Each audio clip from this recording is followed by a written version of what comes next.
The Lands Between holds countless secrets. Some of these truths are familiar to those who walk its roads, while many more stay buried beneath old stone and forgotten graves. Often, the deeper you dig into the history of this land, the uglier the facts become. The past here rarely brings comfort. Tonight, we will speak of these hidden matters.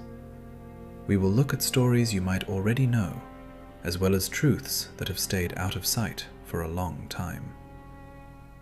So unbuckle your sheath and lay your sword aside for a moment. Help yourself to a warm drink from the jug on that table, then come take a seat here beside the fire. Darkness will hang over the Lands Between for hours yet. The night is long, and the tales are longer.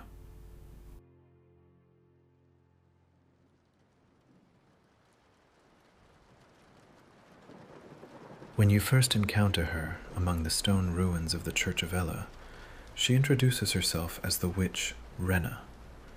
It is only when you find her again in Liurnia that she gives her true name, Ranni. You might assume Renna was merely a fake name, something she picked on the spot because she never expected to meet you a second time. However, the truth goes deeper than a simple cover story. Ranni lives in a tower named Ranni's Rise. Right beside her spire sits another tower named Renna's Rise, making the connection impossible to ignore. Inside the upper room of Renna's Rise, you can find a chest containing the Snow Witch robes. These garments look identical to the clothes Ranni wears. They originally belonged to an old witch who once taught Ranni in secret. When Ranni gave up her own flesh and transferred her soul into a doll, she had that doll crafted to match her master's physical likeness. No one knows what became of this old mentor in the end. Still, her memory remains present through the artificial body Ranni inhabits. One of the most momentous events in the history of the Lands Between was the Night of the Black Knives, the disaster that sparked the downfall of the Golden lineage. During those quiet hours, Godwyn the Golden became the first demigod in all history to suffer death. For a very long time, the identity of the person who planned the crime remained a mystery to the realm, even while she walked among the living unnoticed. If you follow the path of Sorcerer Rogier through his long research, he uncovers clear evidence pointing directly to Ranni. She left a distinct mark at the place of slaughter, a trace that bound her directly to the crime. Ranni avoided wielding the blade herself, choosing instead to hire a group of assassins to execute the killing on her behalf. To make the murder possible, she stole a piece of the Rune of Death, which was the only power capable of ending the life of a demigod. Even so, no surviving words or written records prove that Godwyn was her specific target. She explains her goal with clarity. She wanted to break free from the authority, constant gaze, and strict control of the Two Fingers. Most scholars throughout the Lands Between agree that Ranni carefully prepared every step of the Night of the Black Knives, a fact reinforced by her own open admission. Even so, if you examine the older stories deeply enough, other theories come to light that present a different explanation of what took place. Throughout the Lands Between, scattered writings once told conflicting stories of a figure named Saint Trina. The old accounts could never agree on Saint Trina's true appearance. Certain records described a young girl with gentle features, while other writings swore that Saint Trina was a boy. Because of these mixed reports, some scholars believed Saint Trina was actually Miquella under another name, while others argued that Saint Trina was a completely separate person. When the veil was lifted and the land of shadow opened, the full truth came into the light. Deep within those hidden lands, travelers encountered Saint Trina in person, laying all doubt to rest. Saint Trina was indeed the other half of Miquella, cast aside during his journey toward godhood. In the end, Both old opinions contained a piece of the truth. This division helps explain why early observers recorded different forms for Saint Trina. The two existed together as complementary parts of one divine being, in the same way that Radagon and Queen Marika share a single vessel, while maintaining distinct identities as male and female.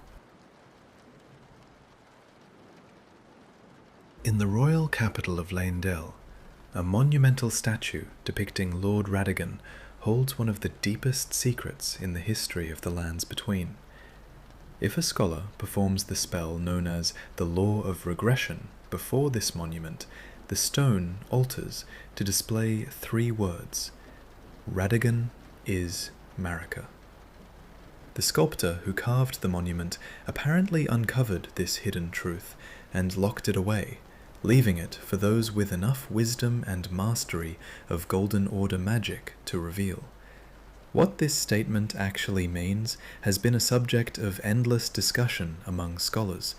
Did Marika and Radagon start as 2 distinct individuals who later joined together, or were they always 2 souls sharing a single vessel? Throughout recorded history, no eyewitness ever saw the 2 of them standing in the same room together. The most direct proof occurs deep within the Erdtree itself, where Marika's shattered form transforms directly into Radagon. Physically, the 2 share clear similarities, including braided hair and bare shoulders. Many believe that they were originally separate beings who eventually bound their bodies together. This idea finds support in the teachings of the Law of Regression, which explicitly states all things yearn eternally to converge, as well as the ancient ability associated with Marika to fuse flesh. The exact mechanics of how 2 entities in one body could bear children remains a complex question. At the same time, the idea that they were always one single presence remains equally compelling, given how often dual natures appear among the divine powers of this realm. When Sir Gideon Ofnir confronts you in the royal capital of Leyndell, his actions shatter the alliance you shared. Throughout your journey, you gathered intelligence on the demigods and brought that information back to him at the Round Table Hold, working together under the shared goal of repairing the Elden Ring. Yet, near the end of your quest, Gideon stands in your path to block your progress. Right before weapons are drawn, he utters his final belief: "I know in my bones a Tarnished cannot become a lord, not even you." When a Tarnished eventually succeeds and takes the throne as Elden Lord, his words are proven completely false. Gideon's mistake stems from a misunderstanding of Queen Marika's true intentions. After glimpsing her will, he came to believe that Marika wanted all warriors to suffer and fight endlessly, ensuring that no candidate would ever reach the throne. He assumed the struggle itself was the end goal, with no possibility of triumph for anyone. However, that assumption was a major flaw in Gideon's reasoning. Queen Marika actually sought to be freed from her imprisonment. She drove the Tarnished through continuous hardship so they would temper themselves and grow strong enough to slay a god. That detail was the precise truth that Gideon failed to comprehend in his final moments. The clay jars, found throughout the Land of Shadow, served a specific purpose in the traditions of the Hornsent. Travellers who explored the Lands Between were once accustomed to living jars that walked with a sense of purpose. Yet the truth behind the Hornsent's jar ritual reveals an ancient history written in blood. In the Land of Shadow, the Hornsent practiced a ritual that targeted the Shamans, a group of people who lived quietly in small villages like Bonny Village. Shaman flesh possessed a unique physical trait. It could easily meld and fuse with other organic material. Seeking to exploit this trait, the Hornsent slaughtered the Shamans, and crammed their severed remains alongside other corpses into massive clay pots. Once packed tightly, they sealed the lids and left the contents to settle. To force this fusion to occur faster, the Hornsent lashed their captives with whips infused with disease and rot before sealing them away. These severe cuts caused the skin to become inflamed, forcing blood, fluid, and flesh to run together and bond into one mass. Deep within the stone jails built to house these containers, some jars have ruptured over time. They spill out tangled clumps of fused faces, arms, and legs. These gruesome remains likely represent failed attempts at the process. The Hornsent performed these brutal acts in a quest to create beings they referred to as saints. Whether the surviving living jars were viewed as completed saints or incomplete results remains uncertain. Whatever their intentions were, the entire practice was cruel and completely unnecessary. Tucked away among the high cliffs of the Land of Shadow lies the Shaman Village, a quiet settlement that reshapes everything known about Queen Marika. The village stands still and peaceful today. A handful of empty homes, built of stone, sit quietly among a field of golden flowers. Though few physical remnants remain in the area, these quiet ruins tell a clear story about Marika's early life. At the heart of the village stands a small glowing tree that casts a golden light over the soil. Created by an incantation, this minor Erdtree confirms that the village was once Marika's true birthplace. At the same time, it reveals a heartbreaking reality. Not a single member of her kin remains alive here. Every other shaman was captured by the Hornsent or driven away, leaving Marika as the lone survivor of her people. Before stepping away from her homeland, Marika offered one final gesture of farewell. She severed a braid of her golden hair and left it behind upon the earth, making a silent promise never to step foot in her village again.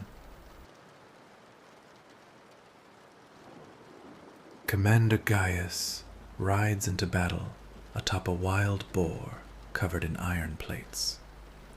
Throughout his engagements across the Land of Shadow, he remains seated upon his steed, never setting foot on the ground.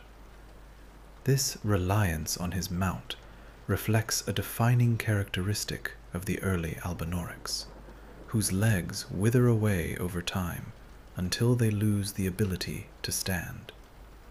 Beneath the heavy plates of his armor, Commander Gaius has no functional legs at all.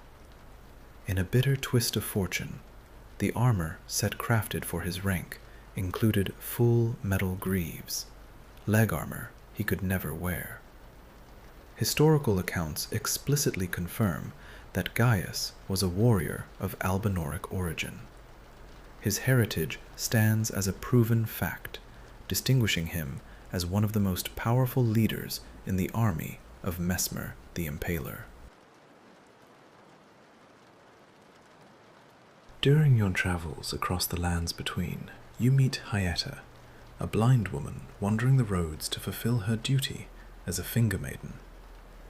When offered items known as Shabriri grapes, she eats them in the firm belief that they grant her a guiding light to lead her toward her maiden's purpose.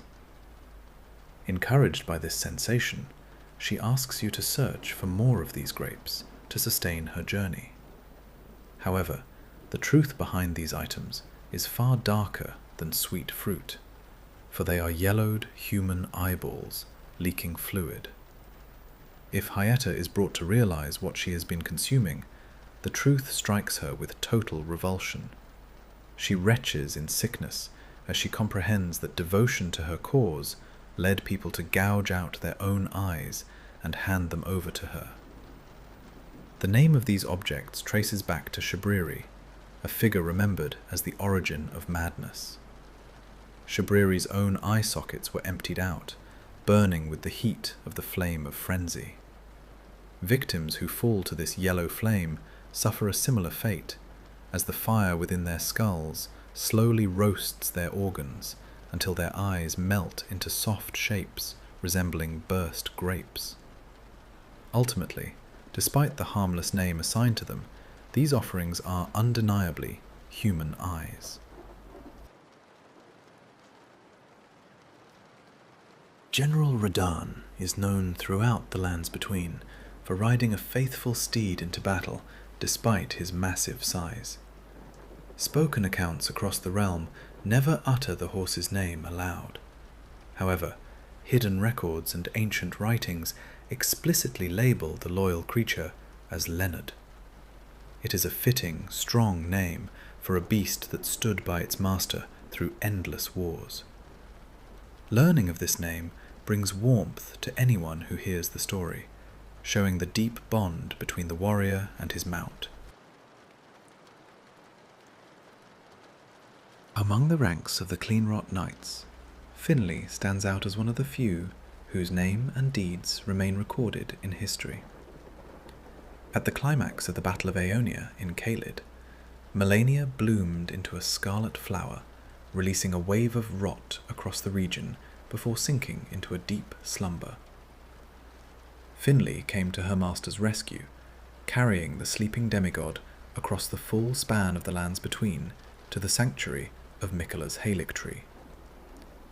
Considering the vast distance from the red wastes of Caelid to the snows of the north, this trek was a monumental achievement. Finlay completed this journey while encased in heavy brass armor, protecting her unconscious leader, fighting off hostile foes, and enduring the slow poison of the scarlet rot. Ancient depictions of the clash against General Radahn show a single Cleanrot knight standing directly against him, suggesting that this brave warrior was Finlay herself. 4 distinct species of butterflies exist across the realm, each tied to a specific element and reflecting the nature of a demigod. The Aeonian butterfly bears withered wings of crimson, mirroring Malenia. When she blooms into her divine form as the goddess of rot during battle, her wings are formed entirely out of living butterflies. The second insect, the nascent butterfly, features translucent wings and spends its entire life appearing as though it has newly emerged from a cocoon. This trait matches Malenia's twin brother, Miquella. Miquella is bound by a curse of perpetual youth, unable to age like other demigods, and famously encased himself within a cocoon deep inside the Mogwin Palace to undergo transformation. The third species, the black firefly, burns with dark embers. This creature connects directly to Messmer the Impaler, a lord bound to fire who led a campaign of destruction across the Land of Shadow. Messmer carries a flame inside his body, setting whole settlements, people, and funeral pyres ablaze throughout his war. Ancient writings explicitly mention Messmer when describing this ember-like insect. The final insect is the smouldering butterfly, a creature that burns continuously and acts as kindling. This function matches the destiny of Melina. Her purpose is to serve as kindling to ignite the giant bowl of flame and burn the Erdtree, and she rests beside Sight of Grace fires throughout her travels across the continent. The existence of these 4 butterflies suggests a shared nature among these figures.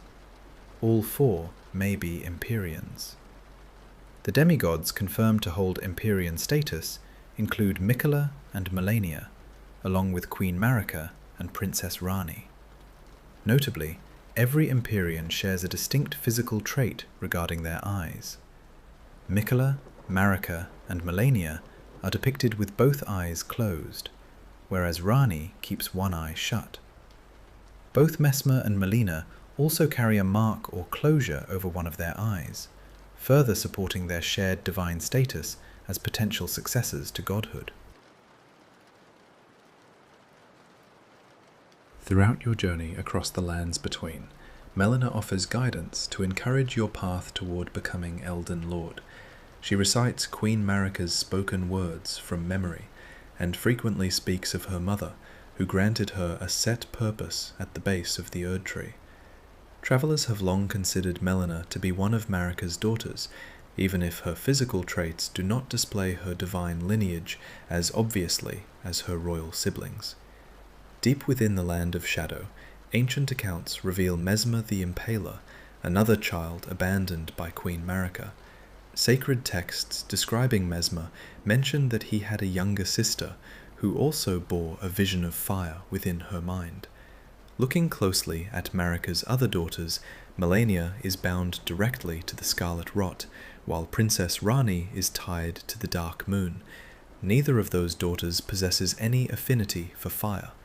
Melina, on the other hand, completes her journey by using her own body as kindling to ignite the Erdtree. That burning of the golden tree represents her true vision of flame. This relationship confirms that Messmer and Melina are indeed brother and sister. Their shared bond further explains why both demigods possessed their own unique butterflies, forming a second pair of divine twins born of Queen Marika. Dragon Lord Placidusax rules from beyond time as a dragon lord of old. When encountered inside the storm of Farum Azula, he strikes using 2 functional heads. Yet a glance at his scale-covered body reveals jagged neck stumps along his shoulders, proving he once possessed several more. An ancient talisman crafted in past ages depicts a dragon lord with 4 distinct heads. If this carving represents Placidusax, it raises the question of how his form was reduced over time. The loss of his heads links directly to his clash against another dragon, Bale. Their battle left both legendary beasts mutilated. Bale lost limbs and his wings, while Placidusax suffered the loss of his own heads during the ferocious engagement. To this day, 2 of Placidusax's severed heads remain clamped onto Bale's back, bitten deep into his flesh as trophies of their duel. However, the count does not stop at 4. Detailed examination of Placidusax's body reveals 3 neck stumps in addition to his 2 living heads, bringing his original total to 5 heads. Ancient drawings depicting the dragon show 2 active heads, 2 limp necks, and 1 heavy stump. How the 5th head fell remains a subject of debate among scholars. It may have been torn away during the brawl with Bale without getting caught on his rival's back, or it might have been lost in an earlier conflict long before the 4-headed talisman was carved. Studies of the dragon's physical structure confirm that 5 distinct heads belonged to Placidusax in his prime. Whether he bore 4 heads or 5 during different eras of his long life, it is certain that the Dragon Lord was once far grander in form than the remnant we find resting in the storm today. Deep within the stone circle of the golden lineage Evergaol rests Godefroy the Grafted, a figure who shares an identical appearance and monstrous grafting with Lord Godric the Grafted. While certain figures in the history of the Lands Between appear in multiple places to carry out their wills, Godefroy presents an unusual puzzle. He bears the exact countenance and grafted arms of Godric, yet he is recognized under his own distinct name. Names hold great weight among the ruling houses of Leyndell, and the naming convention strongly implies a shared bloodline. The few surviving accounts concerning Godefroy record that a heroic knight named Christoph earned high honours by capturing Godefroy the Grafted during the first defence of Leyndell. This capture explains why Godefroy remains locked away inside an Evergaol, a specialised stone prison built to hold dangerous foes. Historical descriptions of the first defence of Leyndell state that a sovereign alliance rots from within. Traces yet remain of bloody conspiracy. This points to a fierce struggle for power among members of the royal family who launched a failed revolt to take the capital city. Although Godefroy's exact position beside Godric is not confirmed, his reliance on the grotesque art of grafting suggests he aligned himself with this fallen alliance. Furthermore, the name of his prison, the Golden Lineage Everjail, supports the belief that he belongs to Queen Marika's bloodline, even if his lineage is distant. Beneath the stone ruins near the Carrion estate lies a concealed basement filled with motionless bodies. Rather than ordinary corpses, these remains belong to human beings transformed into mindless puppets, awaiting the commands of their master. Preceptor Seluvis openly claims ownership of this hidden hall. Proud of his dark art, he freely admits his role as a puppet master and offers to bestow a puppet upon those who aid him. The method Seluvis uses to create these thralls reveals his cruelty. He selects a target and forces or tricks them into consuming a potion. Once swallowed, the liquid slips the victim into total unconsciousness, stripping away their mind and leaving them permanently trapped as a puppet. Seluvis acts out of petty malice, showing no restraint in choosing his victims. Among the figures standing in his basement is Dolores, the Sleeping Arrow. Dolores once sparked a feud between Seluvis and Sir Gideon Ofnir, having chosen Gideon over Seluvis when they were companions. Out of spite, Seluvis reduced her to a doll. His ambition does not stop there. He seeks to turn Nefeli Lu, Gideon's adopted daughter, into a puppet, and even conspires to subjugate Princess Ranni with his draft. In a private room behind a hidden wall, there sits another puppet, crafted in the likeness of sorceress Selen. This vessel eventually serves a practical purpose, allowing Selen to transfer her primal glintstone into a new body to escape execution. Still, the fact that Seluvis kept this specific doll right beside his own bed leaves a troubling impression of his character. Upon close inspection, the apostles and nobles of the Godskin cult possess clear serpentine traits beneath their stitched garments. The broader Godskin noble hides a long tail covered in scales under his heavy robes, while the taller Godskin apostle can stretch his upper torso to impossible lengths. This stretching ability matches the movement of the man-serpents, creature hybrids produced from the union between Lord Rykard and the ancient Great Serpent of Mount Gelmir. The physical traits of the Godskins are recorded as the result of assimilating inhuman physiology, meaning their living flesh gradually absorbed serpentine characteristics. Godskins can be encountered within the jagged crags of Mount Gelmir, standing near the volcanic strongholds. This presence raises the possibility that spending long periods alongside the man-serpents caused the Godskins to adopt snake-like features over time. This process of physical blending resembles the influence of the Crucible, the primordial source of life, where features from different beasts merged together. At the same time, this serpentine transformation may originate from their loyalty to their true leader, the Gloam-Eyed Queen, whose ancient powers governed these holy slayers before their defeat. When you meet Rodrika at Stormhill Shack in Limgrave, she bestows upon you a spirit ash containing a glowing jellyfish, referring to the gentle creature as a poor little one. Lore records identify this wandering spirit by her true name, Aurelia. Far to the north, among the snowy peaks of the mountaintops of the Giants, near the Stargazer's ruins, stands a solitary gravestone bearing that exact name. The stone inscription reads, "Here lies Aurelia and Aureliette, who never saw the stars." If the spirit of Aurelia is summoned before this tomb, her waiting sister Aureliette calls out in greeting, "Sister, where did you go? Dear sister, you're finally here." Reunited at last, the two glowing spirits drift up into the night sky together, completing their journey to gaze upon the stars above. This tender scene raises an important question. who would carve a formal headstone for ocean creatures in the high mountains? The answer rests in the nature of spirit ashes. Spirit ashes are the lingering souls of the deceased whose remains have not yet returned to the Erdtree, suspended in a state between life and death.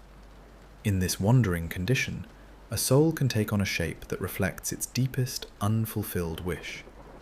Aurelia and Aureliette were two young human sisters who died at 14 years of age before they could ever look upon the night sky.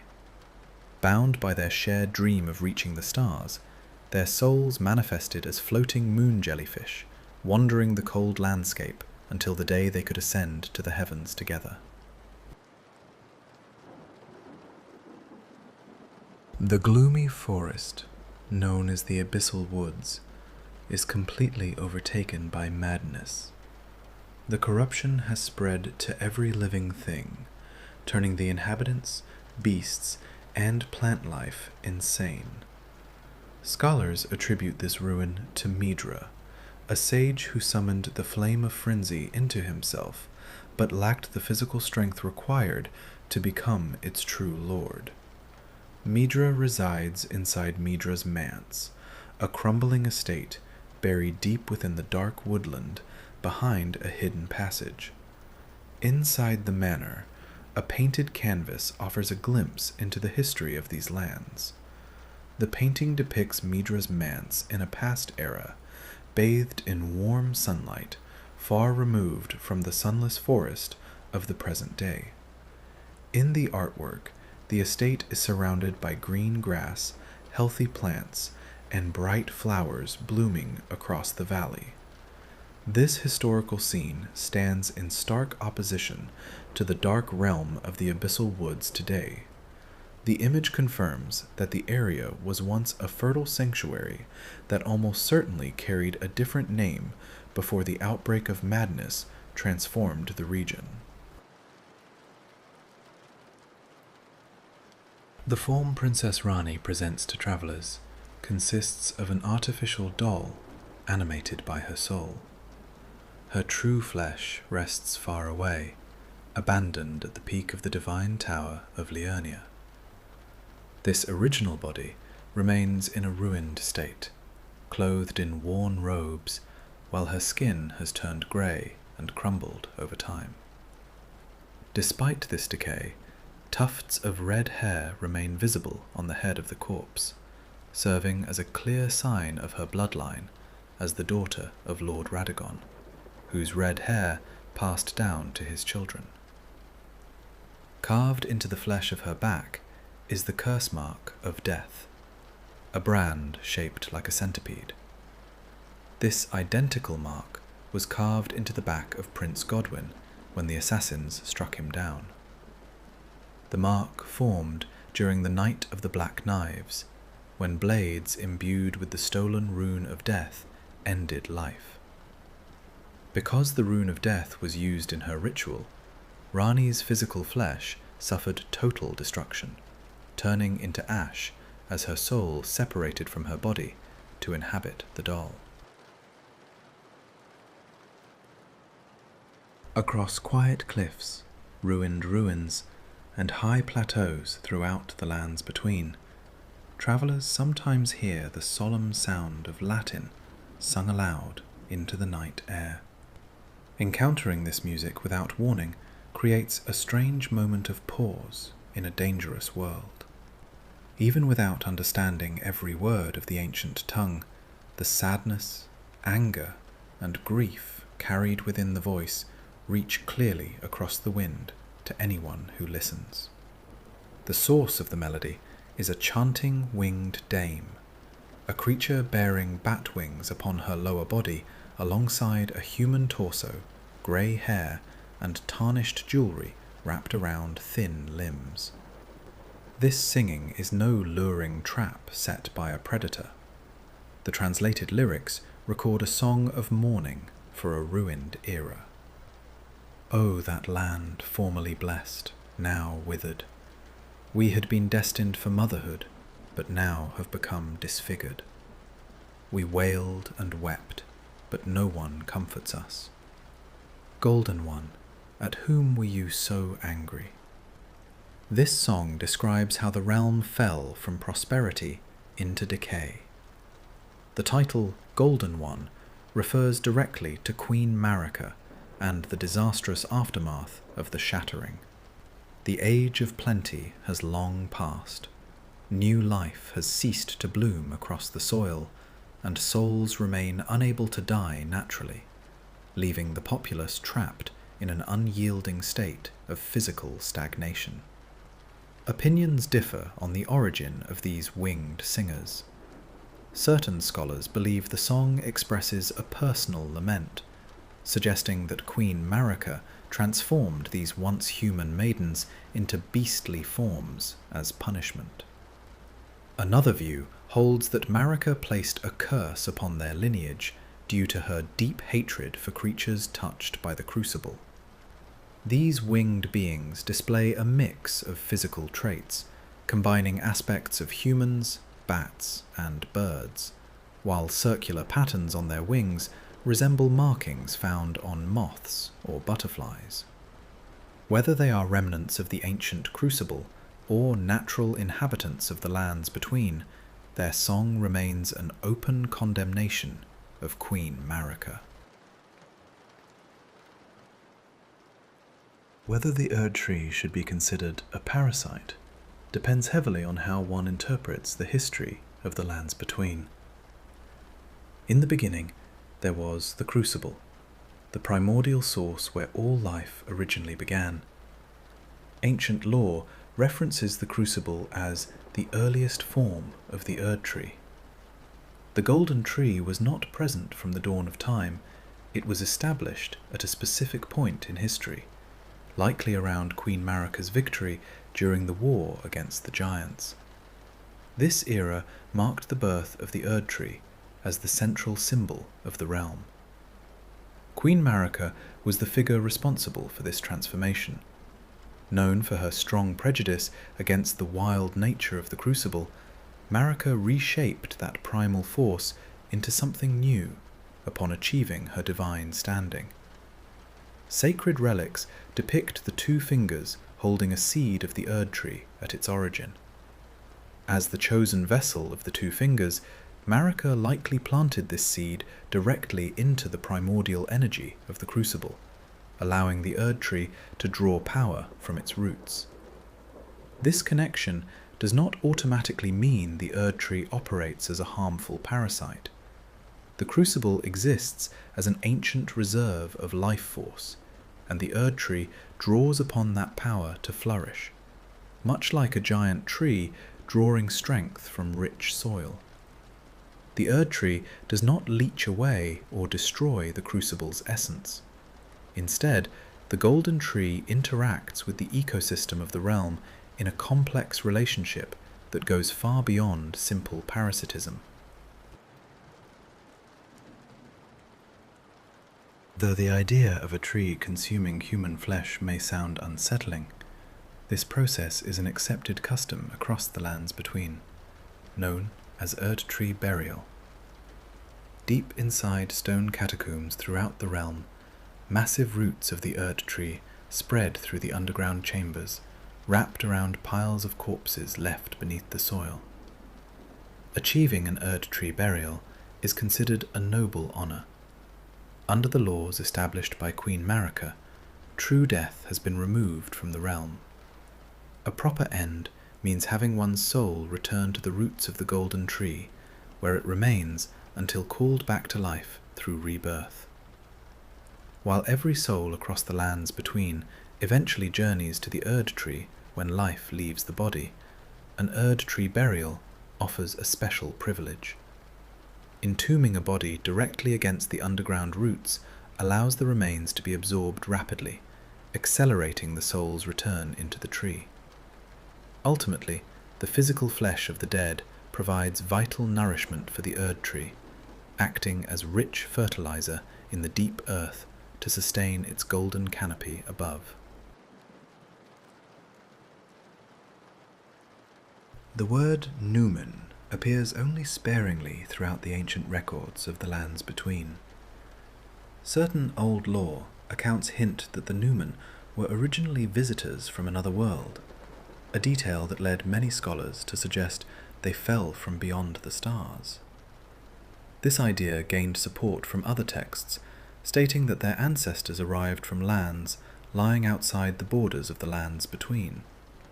However, the realm of the Lands Between does not encompass the entire world. Other continents and distant landmasses exist across the ocean, so hailing from beyond the sea does not mean a people descended from the sky. Clearer answers came to light when the veil over the land of shadow was lifted. That hidden territory sits outside the recognized borders of the Lands Between. Historical records confirm that Queen Marika herself belongs to the Numen stock. Because Marika lived her early life in the Shaman Village located within the Land of Shadow, it is very likely that Shaman is simply an alternate title used to describe the Numen people. Even with this connection to the Shaman Village, it remains possible that the ancestors of the Numen originally journeyed from somewhere even further away. The Numen possess extraordinary traits that set them apart from ordinary mortals. They enjoy exceptionally long lifespans, remaining alive for centuries, and hold the rare physical ability to soften, fuse, and meld their flesh with other living beings.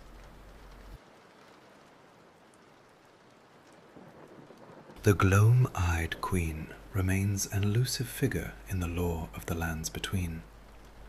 Though her physical presence is long gone from the realm, her past accomplishments are recorded across ancient inscriptions. Accounts confirm several key truths about her identity. She was an Empyrean chosen by the Two Fingers.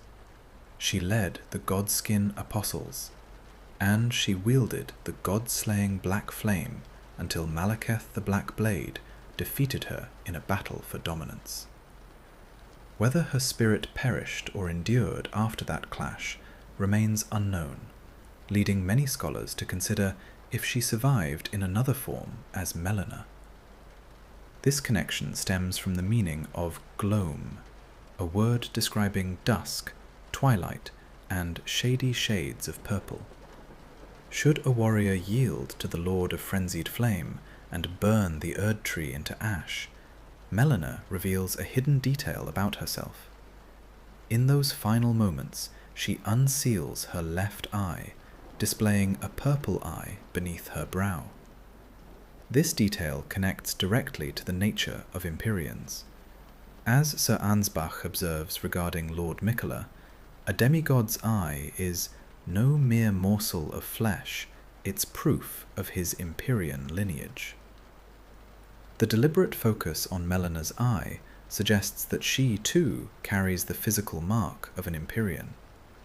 If Melina is indeed the Gloam-Eyed Queen, her guidance throughout your quest fulfills her ancient goal.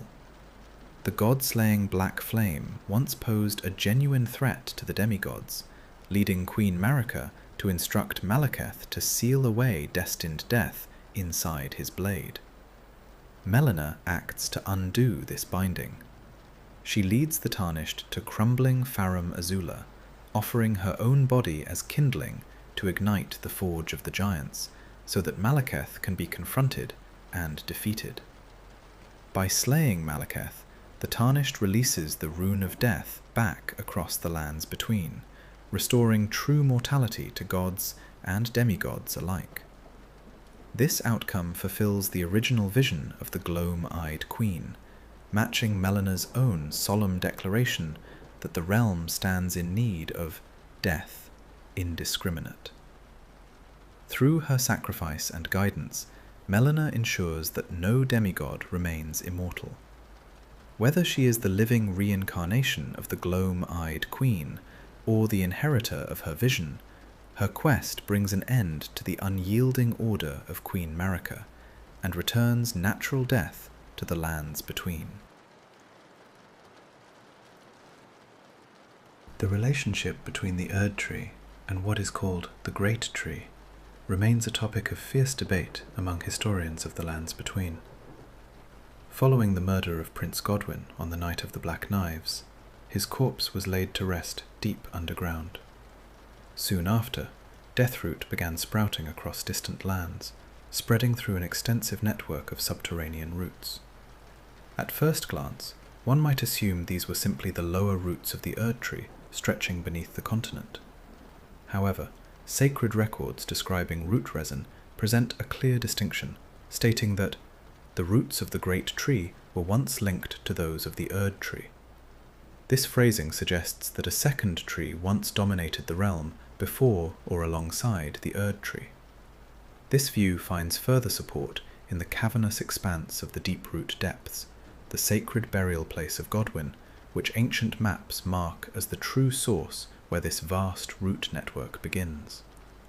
Yet, scholars who analyze original scripts from early ages offer a different perspective. They note that the phrasing carved into ancient stone tablets translates more accurately as great roots, rather than referring to a separate tree by name. Under this reading, no independent great tree ever towered above the landscape. Instead, a sprawling system of colossal roots rested deep beneath the soil long before Queen Marika established the Golden Order. This ancient root network represents the physical remnants of the pre-Erdtree era, connecting directly back to the primal power of the Crucible, from which all life in the lands between originally emerged. Whether these roots belong to a lost titan of the forest, or simply the ancient foundation of the land itself, every path in this history leads back to the sacred trees of the realm. When the rogue Patches takes up residence at Volcano Manor on Mount Gelmir, he reveals an unusual interest in Lady Tanith. He speaks of her unwavering loyalty to Lord Rykard, praising her proud demeanor and striking presence.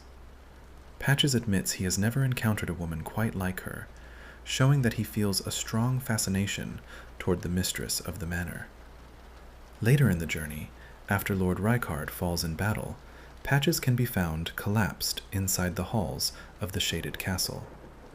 During this meeting, he displays genuine concern for Tanith's emotional downfall, admitting that seeing her broken in spirit distresses him deeply. He hands over a relic called the Dancer's Castanets and asks a traveling warrior to deliver the item into her hands. These castanets are traditional instruments used by dancers from distant lands across the sea, which was Tanith's homeland before Lord Rykard met her and took her as his consort. Following Rykard's defeat, Tanith sits in the Lord's subterranean chamber, consuming the Lord's remaining flesh. When presented with the castanets, she dismisses the gesture without a word, focused entirely on her task. This exchange raises questions about how Patches acquired such a personal keepsake. He likely stole the castanets during his stay at Volcano Manor, aware of what they represented to her past. Attempting to return this treasure to comfort her reveals a rare spark of care from a man known across the realm for trickery and self-interest. This selfless gesture suggests that beneath his scheming exterior, Patches held genuine affection for the mistress of Volcano Manor. Tucked away along the cliffs of Liurnia lies Jarberg, a tranquil settlement that mirrors the Shaman Village in the Land of Shadow. Both locations share a peaceful atmosphere, featuring a few stone cottages nestled among fields of blooming flowers. Both places also hold a shared history, tied directly to clay jars. The fate of these two settlements represents two sides of the same tragic legacy. In the Shaman Village, no living people remain, as the entire shaman population was hunted down by the Hornsent and forced into jars during ancient rituals. Jarberg, on the other hand, contains no human residents at all, serving instead as a quiet sanctuary where living jars reside peacefully among the blossoms. Travelers across the lands between widely agree that the corpse resting inside the Chapel of Anticipation was the original Finger Maiden assigned to guide the Tarnished. She lies upon the stone floor, wearing the traditional robes of her order. One explanation for her demise suggests that the grafted scion lurking near the chapel grounds crashed through the ceiling, leaving a gaping hole in the roof above her body. Despite suffering fatal wounds, she managed to scrawl a final message of guidance upon the floor before passing away. A second theory points to a different culprit, White Mask Vare. When a Tarnished first steps out into Limgrave at the location known as the First Step, Vare stands waiting right outside the doorway. Almost immediately, he greets the newly arrived Tarnished with the observation that they are maidenless. This raises the question of how Vare possessed this knowledge so instantly upon your arrival. Finger Maidens exist to travel alongside their assigned Tarnished warriors, offering counsel and converting runes into strength. Across the realm, however, active maidens have become extraordinarily scarce, having been slain, captured, turned into puppets, or drawn into violent cults. Later, during your encounters with Vare, he tasks you with soaking a white cloth in the blood of a maiden to complete your initiation into his bloody brotherhood. The corpse resting back at the Chapel of Anticipation serves as a valid source of maiden's blood for this ritual. This connection suggests that Vare may have travelled to the chapel beforehand to slay the maiden, intentionally creating a void of guidance. Vare serves Moog, Lord of Blood, as a patient and scheming recruiter. He exploits your isolated state, repeatedly reminding you that you are alone and without guidance until you become receptive to his words and accept the path of the bloody fingers. By removing your maiden before your journey even begins, Vare creates the exact vulnerability he needs to recruit you into Moog's service. He presents himself as your sole ally in a hostile land, slowly guiding your steps until you willingly serve the Lord of Blood. House Murray is a lineage of noble executioners, known throughout the lands between, for surveillance, rituals, and carrying out royal executions. Their ancestral seat is the Shaded Castle, a stone fortress rising out of a poisoned swamp in the Altus Plateau. This setting provides the first connection to Tiolier, who displays an advanced mastery over deadly poisons and sleep-inducing brews. A second connection lies in physical constitution. Male heirs born into House Murray suffer from sickly bodies from the moment of their birth. In a similar manner, Tiolier is consistently described as frail and weak, unable to engage in heavy combat. Furthermore, Tiolier's attire mirrors the garments worn by Malay Murray, the Castellan of the Shaded Castle. Both figures wear a face mask, accompanied by pale hair tied in a braided plait. While their clothes feature conceptual differences, the visual similarities are hard to overlook. This lineage explains why Tiolier turned away from the executioner traditions of his family. Lacking the physical strength required to swing heavy blades, he walked a different path, devoting his life to alchemy, poisons, and devotion to Saint Trina. Within the grounds of Carrion Manor dwells Pidia, an Albinauric servant assigned to care for the royal family's puppets. While Preceptor Seluvis is infamous for tricking travellers and turning living people into dolls, evidence suggests that Seluvis himself may be a puppet operated by Pidia. Pidia lives in close proximity to Seluvis's tower in the Three Sisters, allowing him to easily direct a thrall without leaving his balcony.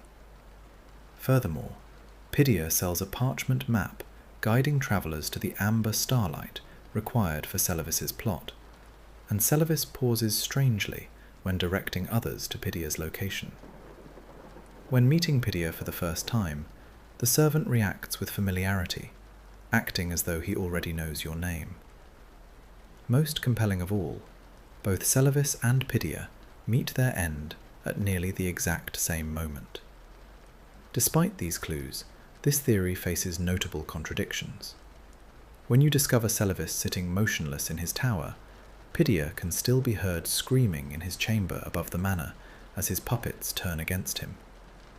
This timing shows that Pidia remained alive for a brief moment after Seluvis became inactive. Additionally, Seluvis speaks with full speech and authority, whereas every other puppet found across the lands between remains completely silent.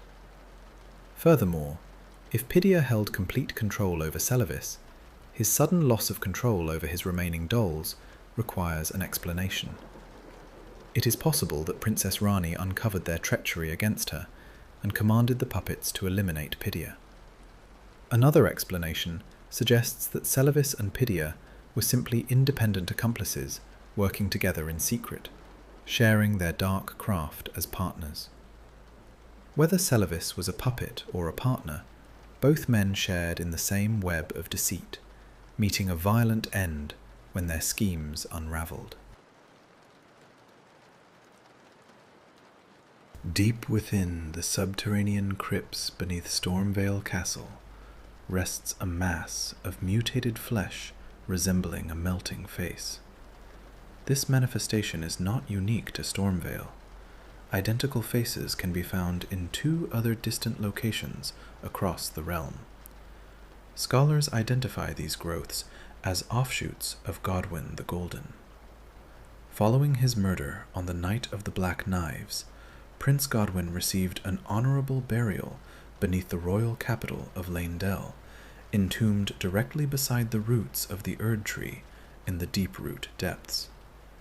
In that cavernous resting place lies his true body, draped in blue fabric, with long golden hair, and bearing the same eyes and nose seen on the warped faces elsewhere. However, Godwyn's corpse has sprouted corrupted plant life known as Deathroot. Because his infected body was entombed directly into the network of the Erdtree's roots, the poison of half-death contaminated the roots beneath the continent and spread far across the lands between. As a result, the faces appearing beneath Stormvale Castle and other locations act as living spores of Godwyn, marking places where his corrupted essence has taken root and sprouted into new organisms.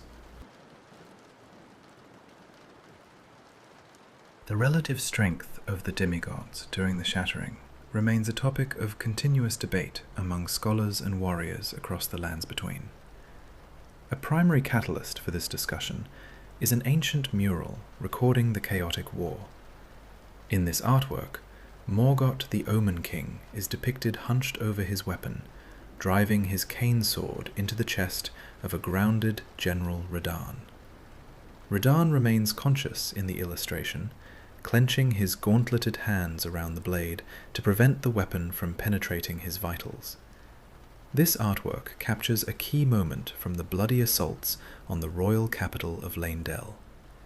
Morgott successfully held the capital against 2 separate sieges, piling the bodies of invading heroes high outside the city gates.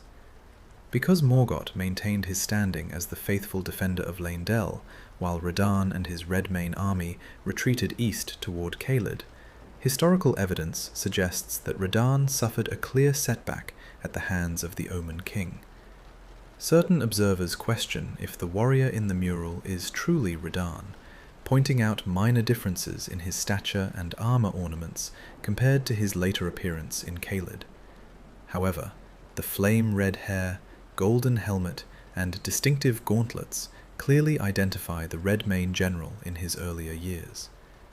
Though Radahn grew to become one of the most powerful demigods in history, historical records confirm that during the defense of the capital, Morgott prevailed against the star-scourging general.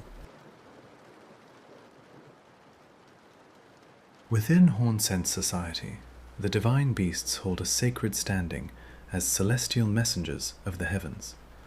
Travelers never encounter these living divine beasts directly. Their likeness is remembered only through stone sculptures and the masked warriors who perform rituals to channel their power. Throughout all Hornsent artwork, the primary shape given to these divine guardians is that of a noble lion. This imagery connects closely to Sarosh, the venerable beast who holds the title Lord of Beasts, a title associated with the beastmen of Farum Azula. The connection deepens when observing the elemental forces of nature. The crumbling city of Farum Azula is defined by its eternal storm. In a similar manner, the ritualistic divine beast lion dance channels fierce gusts of wind, bringing the turbulence of the tempest into battle. These shared storm powers suggest an ancient relationship between Sarosh and the horned dancers of Belurat. However, key distinctions separate the two. The Hornsent worship the Crucible, the primordial source where physical traits from different beasts merge together. Because of this influence, the Hornsent's divine beasts blend features from several animals into one form, rather than taking the shape of a single creature. Sarosh presents a majestic lion form without such mixing. Whether Sarosh served as the original inspiration for the Hornsent's divine worship, or both traditions emerged from an older origin, remains an unanswered question. A curious proposal claims that the Erdtree belongs to the family of giant fungi rather than traditional trees. Supporters of this view point to fungal shapes found across the lands between as evidence. Golden runes scattered across the soil often resemble fungal caps, while spirit ashes display spore-like clusters. Furthermore, Princess Ranni wears a broad hat shaped like a mushroom cap. Godwyn's corrupted corpse sprouts fungal growths beneath the capital, and Malenia's scarlet rot spreads in patterns resembling fungal spores. Despite these visual observations, claiming the Erdtree is a mushroom stretches the truth. These recurring shapes represent general patterns of nature and decay rather than proof of a fungal tree. Fungi thrive wherever organic life decays, especially in a land where death has been altered and bodies rot into the soil. Rather than confirming a fungal identity for the golden tree, these visual designs reflect the natural cycle of life, growth, and decay across the lands between. The Erdtree remains a golden pillar of divine power, while the surrounding fungi simply mark the natural decay of a changing world. The divine order of the lands between was established by an outer god known as the Greater Will. To convey its commands to the inhabitants of the realm, the Greater Will relies on emissaries known as the Two Fingers. Because these finger-like beings cannot speak in human tongues, elderly maidens, called finger readers, interpret their twitching movements and translate them into spoken prophecy for tarnished warriors and demigods. This indirect method of communication creates significant room for error. Receiving divine guidance through an intermediary increases the likelihood of misinterpretation or complete fabrication. Because of this gap, many scholars throughout the realm doubt the authority of the Two Fingers, dismissing the interpretations of the finger readers as the confused ramblings of old age. Skepticism aside, historical records state that Sir Gideon Ofnir conversed with the aging Two Fingers at the Round Table Hold and discovered a troubling truth. Their divine connection had been broken long ago. For centuries, while the Two Fingers appeared to commune with their creator, they were simply sending queries into an unanswered void. Ancient chronicles confirm this reality, stating plainly that following the chaos of the Shattering, the Greater Will abandoned the lands between entirely. Without their god's guidance, the Two Fingers have been acting on outdated instructions, leaving the fate of the realm in the hands of lost mortals. Geographical evidence suggests that the lands between and the Land of Shadow were once part of a single continent before a cataclysm separated them. Across the Land of Shadow, ruined structures match architecture found throughout the lands between. A striking example is the circular arena of stone where Dragon Lord Placidusax rests within the storm, which shares identical features with the summit arena of Jagged Peak, the lair of Bale.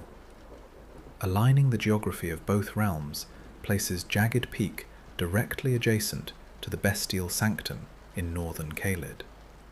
This connection explains why Beastmen architecture and culture are present in Caelid, as the two locations were once neighbouring territories.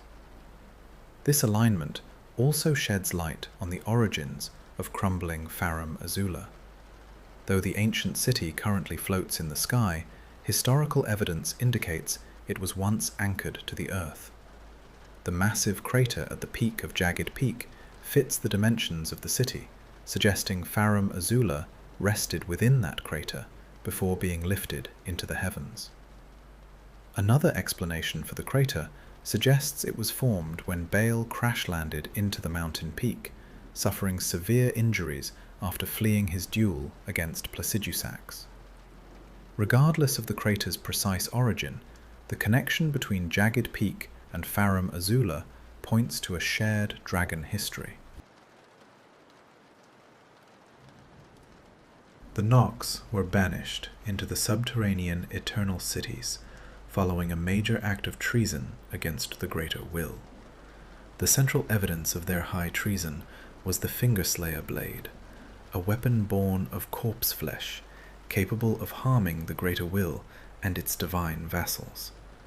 For ages, scholars did not know whether the Nox succeeded in using this weapon before their damnation into the deep earth. Exploration within the Land of Shadow provides an answer through Meta, Mother of Fingers. Meta is the first daughter of the Greater Will, described as a broken entity abandoned by her creator. Her physical body, composed entirely of fingers, bears scars, bruises, and deep cuts from a past assault. Scholars link her injuries to the relic known as the Ringed Finger, an item explicitly recorded as a remnant severed during an ancient act of blasphemy. Wounding the daughter of the Greater Will with a blade crafted specifically to slay fingers aligns with the crime committed by the Nox. Furthermore, the Ringed Finger is identified as belonging to an ancestor of the Finger Creepers, the giant hand-like beasts birthed directly by Meta beneath the Cathedral of Manus Meta. The only lingering mystery is the presence of jewelry upon the severed finger. Why this giant digit was decorated with multiple golden rings before being sliced away remains an unsolved detail of ancient lore. Even so, the scars upon Meta's form prove that the Nox came close to achieving their dark ambition before the wrath of the heavens struck them down. Vaik was once the most celebrated knight of the Round Table Hold, advancing closer to the throne of the Elden Lord than any other tarnished warrior in history. Yet he never achieved his goal. Desperate to spare his finger maiden from burning as kindling, Vaik descended beneath the capital and accepted the flame of frenzy, falling into madness. Still, his early accomplishments remain legendary. Finger reader Enya confirms that prior to your arrival, only one other Tarnished had successfully gathered 2 great runes. That champion was almost certainly Vaik. This historical fact raises a compelling mystery. Which demigods did Vaik defeat to claim those 2 great runes, and where are those runes now? When a traveler encounters Vaik as an invading phantom near the Church of Inhibition, or defeats his physical body inside the Lord Contender's Everjail in the mountaintops, neither confrontation yields a great rune. Because the Lands Between contains lesser demigods beyond the major shard-bearers, Vaik likely won his runes from 2 lesser demigods. Several explanations exist for what happened to these lost runes. When Vaik stood before the 3 fingers, the scorching heat of the yellow flame may have destroyed the runes entirely. Alternatively, Vaik might have cast them aside when he abandoned his quest to become Elden Lord. Other scholars suggest the runes were confiscated when he was locked away inside his stone prison, or that they returned to the shattered Elden Ring itself. The total absence of these runes highlights the tragic nature of Vike's fate. For all his victories, courage, and sacrifice, he has nothing left to show for his journey. He retains no runes, no maiden, and no crown, left only with his melted armor, his red dragon lightning, and his burning eyes. His story stands as a warning to all tarnished who seek the throne. Even the greatest among us can lose everything to the flame. Nanaya lived as the Lady of Midra's Manse, deep within the dark forest of the Abyssal Woods. Her relationship with Midra holds a central place in the tragic history of the estate. When the Hornsent Inquisitors subjected Midra to brutal torture and pierced his body with golden spikes for researching the frenzied flame, Nanaya remained beside him, famously telling Midra to endure. This command carried multiple meanings. She might have been encouraging him to withstand the physical torment, resist the encroaching madness, or suffer his pain in silence. A detailed portrait hanging within the manor offers further clues about Nanaya's intentions. In the painting, Midra sits stiffly with a hollow expression, his eyes shadowed beneath a furrowed brow, and his mouth slightly open in distress. Nanaya stands over him, placing a hand upon his shoulder with heavy pressure rather than gentle comfort. Her own eyes are concealed behind a veil, hiding her expressions, while a faint smirk rests on her lips, and her hand sits near her lower abdomen. This subtle ambiguity has led scholars to link Nanaya to Shabriri, the spirit of madness known to take control of living vessels, such as the warrior Yura. Because Shabriri seeks to ignite the flame of frenzy to burn away the Erdtree and the world, he may have controlled Nanaya to push Midra toward becoming the Lord of Frenzied Flame. Midra's failure to achieve this transformation could explain why Nanaya was eventually left dead, as Shabriri abandoned her vessel when his scheme faltered. Yet strong evidence challenges this connection. Nanaya's corpse rests, clutching a spine that holds a fading spark of the frenzied flame, a protective gesture unlikely for a manipulator like Shabriri. Furthermore, when Midra finally yields to the yellow flame during battle, he cries out, "I have endured enough. Forgive me, Nanaya." This plea confirms that to endure meant to resist the frenzy. Nanaya's words were spoken to protect Midra from succumbing to madness, directly opposing the chaotic desires of Shabriri. Ultimately, Nanaya's memory remained Midra's final anchor to sanity. Her plea kept the frenzied flame contained within his wounded body until the arrival of a tarnished warrior shattered his resolve forever. The Hornsent Grandam, residing deep within Bellarat Tower settlement, harbors intense hatred toward Queen Marika. This hatred stems from Marika's ascension to godhood, followed by her campaign to purge the land of shadow and slaughter the Hornsent people. Should a warrior strike down the Grandam, her final words reveal her vengeance. "A curse upon the Strumpet's progeny, upon Marika's children each and all. The curse of the Omen shall strike thee down." Queen Marika bore twin demigods, born with horn growths across their bodies, Morgott and Moog, known as the Omen twins. Because of the Golden Order's abhorrence of horns, both children were locked away beneath the royal capital of Lanedale in the subterranean sewers. As they grew to adulthood, Moog embraced his condition and turned to blood magic, while Morgott concealed his horns under robes, defending the capital in secrecy out of devotion to the Erdtree. This historical connection suggests that the Grandam's curse was far more than mere anger. It was an act of hex magic cast against the royal bloodline. Through this ancient spellcraft, the Hornsent Grandam inflicted the Omen curse directly upon Marika's womb, forcing the queen who sought to destroy the Hornsent to bear horned children of her own. The loathsome Dung-Eater is infamous across the lands between for his vile acts, known for defiling living warriors and corrupting their corpses. While many assume his violence consists of simple mutilation, his methods reflect an ancient ritual aimed at harvesting the soul. Old legends speak of creatures that steal a victim's soul by extracting an organ hidden deep within the body's lower tract. The Dung-Eater performs this ritual of defilement to harvest the seedbed curse from his victims.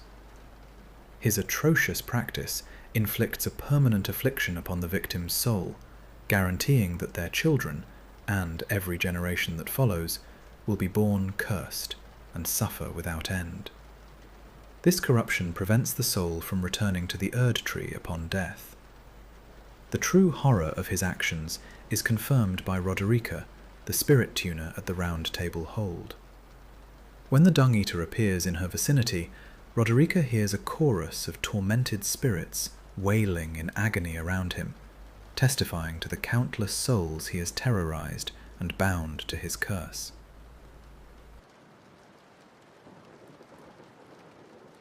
An eclipse occurs when the moon passes across the sun, casting darkness over its light.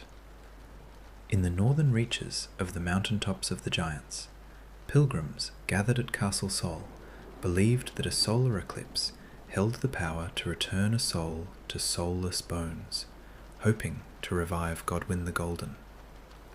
However, the imagery behind this event carries a darker meaning than the hope held by his followers. Princess Ranni is directly bound to the Dark Moon and its cold magic. Godwyn, on the other hand, embodied the golden splendor of the sun, prompting his loyal knights to gather at Castle Sol, a fortress dedicated to the sun. The two demigods stand as natural opposites. Following the Night of the Black Knives, their fates became permanently linked as inverse halves. Ranni survives as a wandering soul without a physical body, while Godwyn remains a living body without a soul. While the pilgrims of Castle Sol view the eclipse as a prayer for resurrection, the event also symbolizes Godwyn's defeat. The moon blocking the sun mirrors how Ranni's plot consumed Godwyn's life, leaving Ranni with her freedom, while Godwyn suffered a living death. This symbolic truth is captured in the question, what is an eclipse if not the sun being swallowed by the moon? A provocative theory concerning the downfall of the Golden Order suggests that Queen Marika herself planned the assassination of her son, Godwyn the Golden, to trigger the shattering. Scholars who support this view point to the Black Knife assassins, who were Numen women closely tied to Marika's own kin. Furthering this suspicion, a solitary Black Knife assassin stands outside the Queen's bedchamber in Lane Dell, serving as either a personal guard or an emissary reporting directly to her mistress. A wandering spirit in the realm speaks of an unwanted child born to Marika. While some historians believe this description refers to Messmer the Impaler, others argue it signifies Godwyn. If Marika grew to view Godwyn as an unwanted offspring, she may have arranged his death to create a pretext for breaking the Elden Ring. In doing so, she could frame Princess Ranni, her stepdaughter. Marika held deep grudges throughout her reign. Just as her Omen children reminded her of her hatred for the Hornsent, Ranni stood as a living reminder of Lord Radagon's marriage to Queen Renala. Under this interpretation, staging the murder of Godwyn allowed Marika to play the role of a grieving mother, giving her the justification required to shatter the Elden Ring and plunge the continent into war. Another view suggests that Ranni discovered the bond between Marika and the Numen assassins, hiring them for her own plot to discard her Empyrean flesh. Alternatively, Marika's motivation links back to her belief in continuous struggle. Marika was never content with static peace, constantly seeking new conquests across the realm. Arranging the death of Godwyn created an era of conflict, driving her demigod descendants and the Tarnished to fight, struggle, and temper their strength across the lands between. The relic known as the Sword of Night and Flame preserves memory of an ancient relationship between the early astrologers and the fire giants. Long before the rise of the glintstone sorcerers at Raya Lucaria, the original astrologers established their stone observatories upon the high peaks of the mountain tops of the giants. Living upon those high cliffs, these early skygazers considered the colossal fire giants to be their immediate neighbours. This connection was more than simple proximity across the snow. Historical accounts regarding the northerner people record that their bloodline carries traces of giant ancestry, pointing to years of peaceful intermingling between mountain dwellers and the fire giants. Furthermore, the Sword of Night and Flame was forged as a ceremonial weapon to commemorate the union of their powers, combining night sorcery with the golden flame of the giants into a single blade. However, Queen Marika viewed the fire giants with hostility rather than respect. Seeking to secure her Golden Order, Marika launched a campaign to slaughter and subjugate the giants, fearing the power of their fell god's flame. Following her victory in the mountains, Carian astrology experienced a swift decline. Marika worked to dismantle the lingering influence of the mountain observatories, ensuring that any remaining ties between the astrologers and her fallen enemies were severed forever. In the land of shadow, large creatures known as blood fiends wander the ruins, consumed by an obsession with spilling blood. Historical records preserved in spirit ashes suggest these creatures were once closely related to the demi-humans who inhabit the lands between. According to these accounts, a subjugated tribe suffered under the devastation of war until they uncovered a hidden deity among the carnage. Upon encountering this divine entity, the tribe underwent a complete physical change, turning into the blood fiends seen today. Throughout the realm, demi-humans have long been treated with contempt, dismissed by higher society for their simple nature. This history of oppression makes them the most likely candidate for the subjugated tribe described in the old accounts. Several shared physical and behavioral traits reinforce this connection. Both blood fiends and demi-humans possess eyes that glow red, let out fierce roars before attacking, carry simple string among their belongings, and fall easily under the spell of enticing scent pots during combat. While these shared habits could be attributed to primal instincts, a deeper connection exists. The blood fiends devote themselves entirely to the worship of the formless mother. Furthermore, when darkness falls across the land, the blood of demi-humans is known to boil with sudden fury. This physical reaction mirrors the sensation felt by Moog, Lord of Blood, when he stood in the presence of the formless mother, a meeting where his own blood erupted with fire. This shared reaction to the divine presence suggests that the demi-humans carried a natural connection to the formless mother long before their full transformation into blood fiends. Deep inside Midra's manse in the Abyssal woods, evidence remains of the dark experiments conducted before the Hornsent Inquisitors arrived. In the central chamber where Midra was bound and interrogated, the stone floor is heavily scorched with burn marks. A close look at these burns reveals distinct swirl patterns etched directly into the stone, matching the ridgelines found on human fingerprints. The surrounding floor displays melted textures created by the intense heat of the flame of frenzy. Further exploration of the manor reveals mysterious objects hidden beneath drapes of cloth. Under these covers rest finger formations built from stone, identical to the ancient relics found across the finger ruins in the Land of Shadow. Beside these stone digits lie rounded egg-like spheres that resemble finger eggs or embryonic growths. These discoveries suggest that Midra was actively researching the origin of fingers, attempting to cultivate or breed artificial fingers inside his estate. However, combining his studies on fingers with the chaotic energy of the frenzied flame proved disastrous. His research spiraled beyond his control, attracting the wrath of the Hornsent and unleashing a plague of madness that consumed the entire manor. The relic known as the Blue Dancer Charm records the legend of a blind swordsman who defeated and sealed away an outer god of rot beneath the Lake of Rot. This blind warrior became famous across the realm as the master who taught Malenia her sword techniques. According to ancient lore, the swordsman learned his art from a blue fairy who bestowed upon him a curved sword crafted in the pattern of flowing water. This blind master appears on the curved sword talisman wearing a fabric headpiece coloured in blue.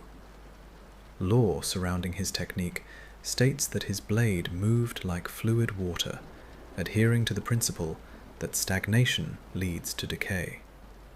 To avoid stagnation, the swordsman trained constantly under rushing waterfalls, keeping his body and sword in motion. A clear connection unites the blue fairy, flowing water, and the Shofra River that runs deep beneath the continent. In ancient tongues, the name Shofra translates directly to fairy. This linguistic link suggests that the spirit of the Shofra River was the fairy teacher described in the legend. Whether a river spirit appeared before the blind swordsman to hand him the weapon, or the curved blade washed downstream into his waiting hands, the waters of the Shofra River nurtured the art that eventually sealed the god of rot. Commander Neil commands frost and lightning, while channeling intense gusts of wind during battle. Waving his flag standard through the air, he pushes out pulses of pressure and delivers swift kicks against his foes.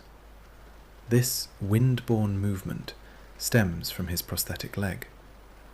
In a similar manner, Lord Godric the Grafted wields the power of the storm to throw gusts of wind around his hall in Stormvale Castle.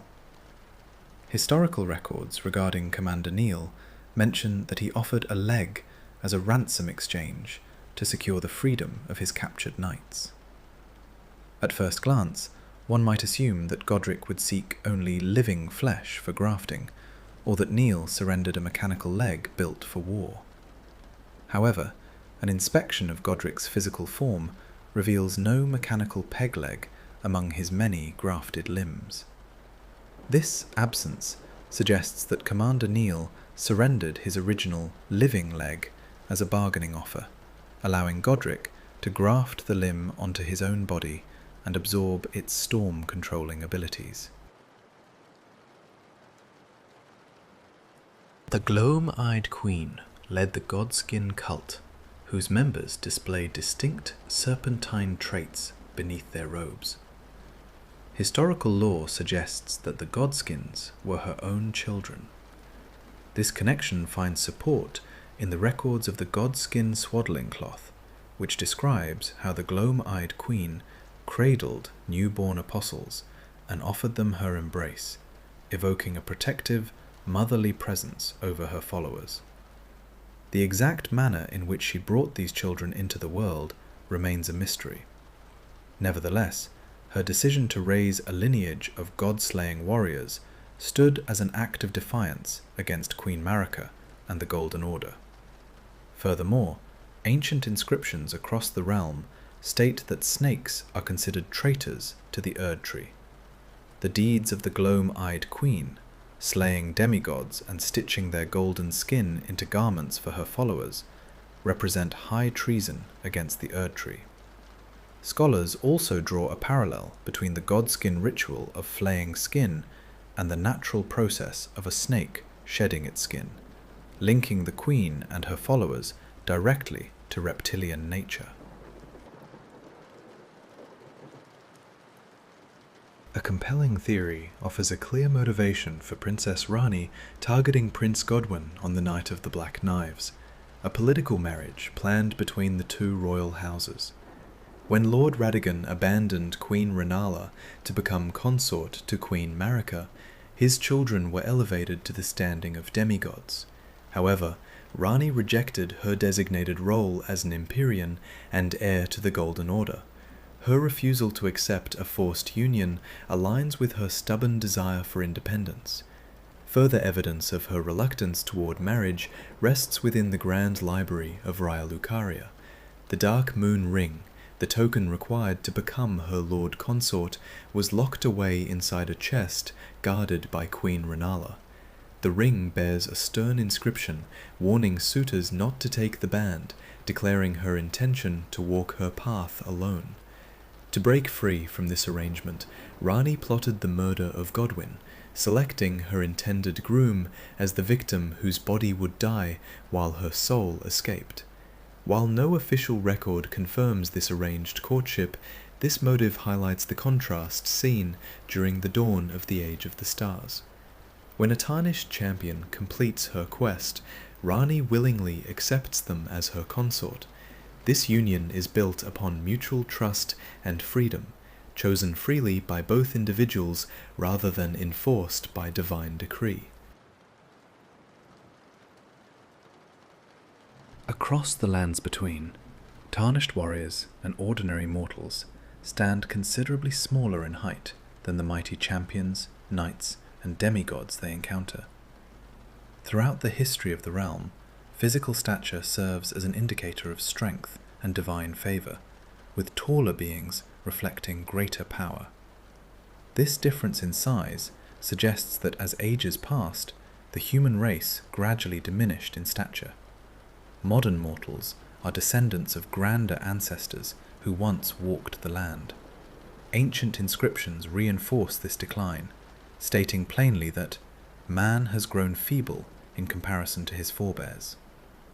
Older records regarding the attire of pages explicitly link height to divine favor, noting that individuals born with smaller physiques were considered to lack the full blessing of the Erdtree. This connection demonstrates that the Erdtree governs the rebirth cycle across the lands between, directly shaping the physical form and stature of those born under its grace. Examining the final words of Sir Gideon Ofnir reveals that his conclusions may contain truth. Gideon came to believe that Queen Marika intended for all tarnished warriors to suffer and struggle for all eternity. Because Lord Radagon and Queen Marika inhabit a single body, Gideon may have mistaken Radagon's desire for Marika's will. Radagon was the figure who erected the thorny wall blocking access to the Erdtree, attempting to mend the Elden Ring on his own terms, and forcing all contenders into continuous conflict outside the Golden Trunk. Alternatively, Gideon may be correct in thinking that Queen Marika no longer wishes for anyone to ascend as Elden Lord. Marika offers no spoken counsel at the end of the journey. She hangs inside the Erdtree as a silent, shattered vessel without power. Marika may simply desire an absolute end to the Golden Order, rather than the crowning of a new ruler. Before his defeat, Gideon declares with complete certainty, "A man cannot kill a god." In a literal sense, his assertion holds true. An ordinary mortal could never hope to challenge Lord Radagon or overcome a divine entity. Only a tarnished who has tempered their strength through endless trial and elevated their power beyond human limits can slay a god. Thus, Gideon was correct about the limits of mortal men, failing only to anticipate a warrior capable of transcending them.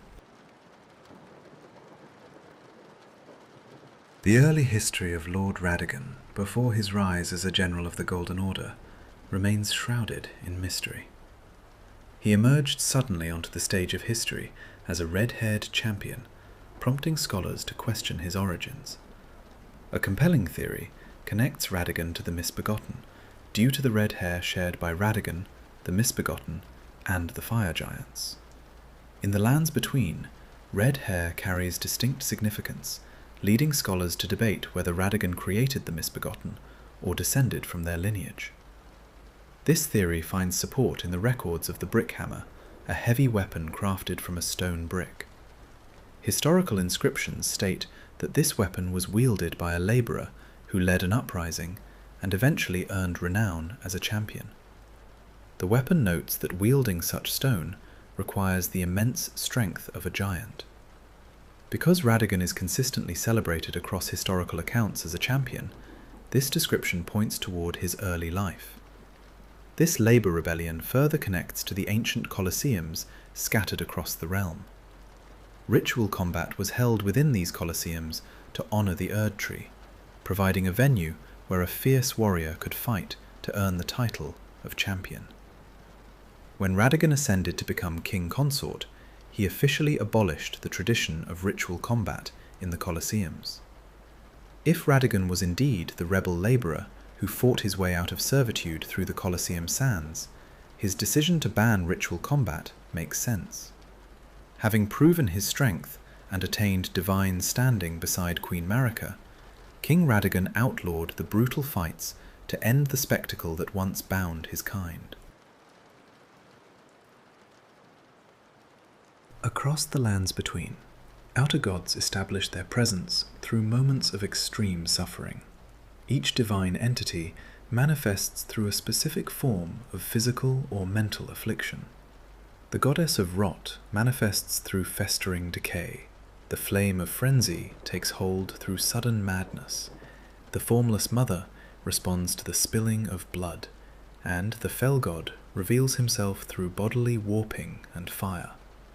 Mortals who find themselves in desperate peril and pushed to the absolute limits of endurance attract these outer gods through severe physical injury and mental anguish. Extreme suffering seems to open a pathway between mortal flesh and divine entities. In a realm marked by conflict, agony serves as a bridge to the divine, demonstrating that pain is the only universal constant.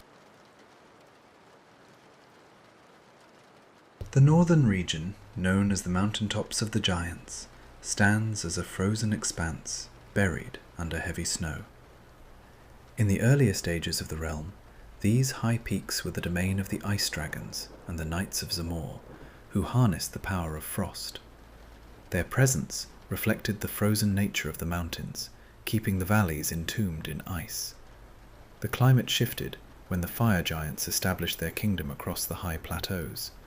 Wielding the power of the fell god's flame, the fire giants drove out the ice dragons and waged long battles against the knights of Zamor. The intense heat generated by their forge and fiery magic melted the glaciers across the northern heights, thawing the soil and exposing green grass beneath the snow. This warm era came to an end when Queen Marika launched her campaign to conquer the northern heights.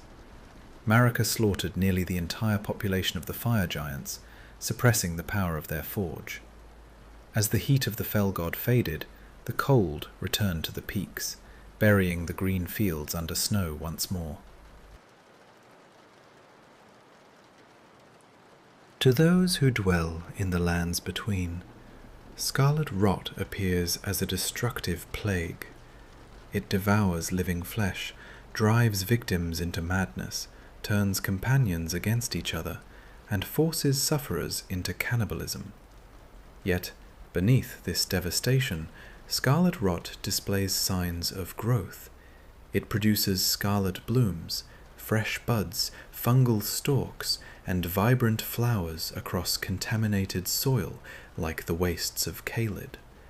Worshippers of the rot, including the pests known as the kindred of rot, view this divine infection as an essential cycle of decay and rebirth.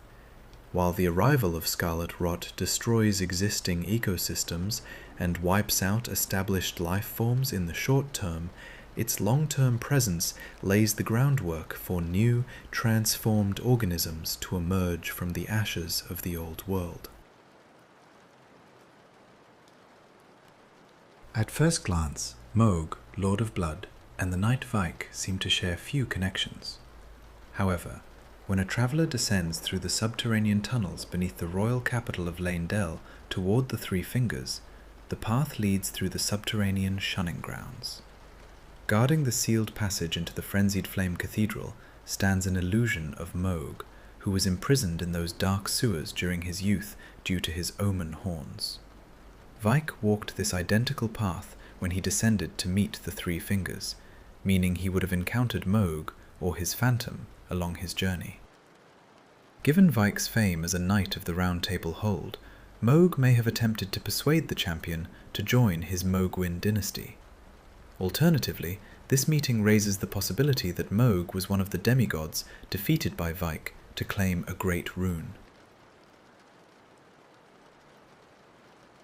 Both Metter, Mother of Fingers, and the Elden Beast serve as divine entities dispatched to the lands between by the Greater Will.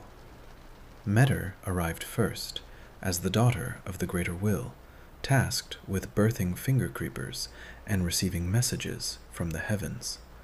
Later, the Elden Beast arrived aboard a golden star, taking form as the living embodiment of order and guardian of the Elden Ring. A theory suggests that Metter held resentment toward the Elden Beast. While the Elden Beast was entrusted with protecting the Elden Ring and anchoring the Golden Order within the Erdtree, Metter was left secluded beneath the Cathedral of Manus Metter to endure continuous childbirth. Another interpretation proposes that Metter felt bitterness over being forced to bow before the Erdtree and the new order established by the Elden Beast. However, her true anger likely targeted the Greater Will itself, which abandoned her after her divine link to the stars was broken. Because no historical records describe a direct meeting between Metter and the Elden Beast, their relationship remains a subject of speculation. Upon his defeat inside Stormvale Castle, Lord Godric utters his final words, speaking of a wish to return to his true home, bathed in rays of gold. This phrasing mirrors the language inscribed upon the minor Erdtree incantation discovered in the Shaman Village. That sacred text records how Queen Marika bathed her birthplace in golden light, creating a clear verbal connection between Godric and the hidden village in the Land of Shadow. This connection sheds light on Godric's grotesque practice of grafting. Across the realm, Godric is infamous for severing limbs and attaching them to his own flesh or the bodies of his followers. While many scholars originally dismissed grafting as dark sorcery, discoveries regarding the shamans reveal a physical explanation. Shaman flesh possesses a natural capacity to meld and bind with other organic material. Because Godric is a distant descendant of Queen Marika within the Golden lineage, he may have inherited this shaman physical trait through his royal bloodline. Another possibility suggests he visited the Shaman Village during an earlier age before its desertion, obtaining the knowledge or means to perform grafting there. On the other hand, his final spoken longing for a golden home might simply refer to the royal capital of Leyndell, the traditional city of his ancestors. Horaloo is remembered as the chieftain of the Badlands, yet historical records also tie his legacy to the Highlanders of the Northern Mountains. Resting beneath a portrait of First Elden Lord Godfrey sits the Highland Axe, an ancient weapon whose description praises the ferocity and courage of a warrior's battle roar. This description mirrors the combat style of Horaloo, who unleashes fierce roars before charging into battle. Further evidence connects the chieftain to these mountain warriors. The Highland attire bears a strong resemblance to Godfrey's personal garments. Furthermore, the Roar talisman, which depicts a helmet and axe, explicitly references Godfrey's long march across the realm. The axe talisman is guarded by a ferocious room bear, while pieces of Highland armor are guarded by red bears in the ancient ruins of Roar.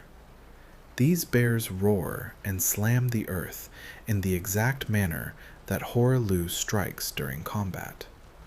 Among the Highlanders, no act carries greater honor than the subjugation of a wild beast, establishing these warriors as dedicated hunters of bears.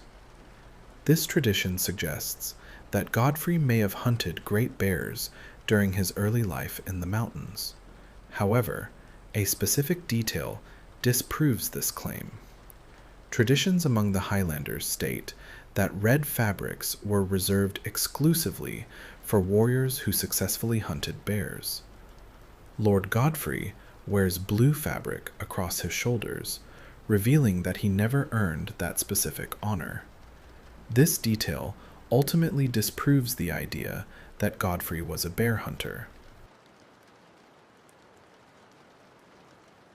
Beneath the golden canopy of the Erdtree, Queen Marika hung in imprisonment for ages, longing for an end to her torment.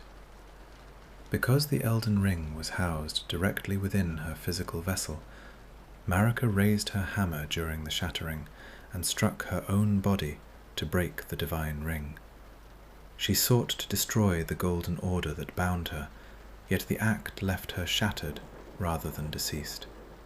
Instead of death, she remained crucified inside the tree, silent, motionless, and stripped of free will. Most endings result in a tarnished champion becoming her lord consort, placing her stone head back upon the throne. Yet this restored order offers Marika no true peace. To achieve her true desire, Marika was forced to act in secret. She could not openly call for her own execution without provoking immediate retaliation from Lord Radagon, the Elden Beast, or the Two Fingers. To bypass these watchful guardians, she extended the guidance of grace across the lands between. Disguised as a hopeful beacon to restore the Elden Ring, the golden light was designed to lead a tarnished warrior directly to her chamber, a warrior strong enough to slay the Elden Beast and end her divine imprisonment forever. In the end, Marika's entire life was defined by the burden of godhood. She achieved supreme power across the lands between, only to realize that her throne was a cage and her divinity a chain. What she ultimately wanted was release from the golden order she created, escaping the eternal rule that bound her. Through the hands of a tarnished champion, her long struggle reaches its conclusion, granting her the finality she sought for ages and leaving the fate of the realm in the hands of mortals.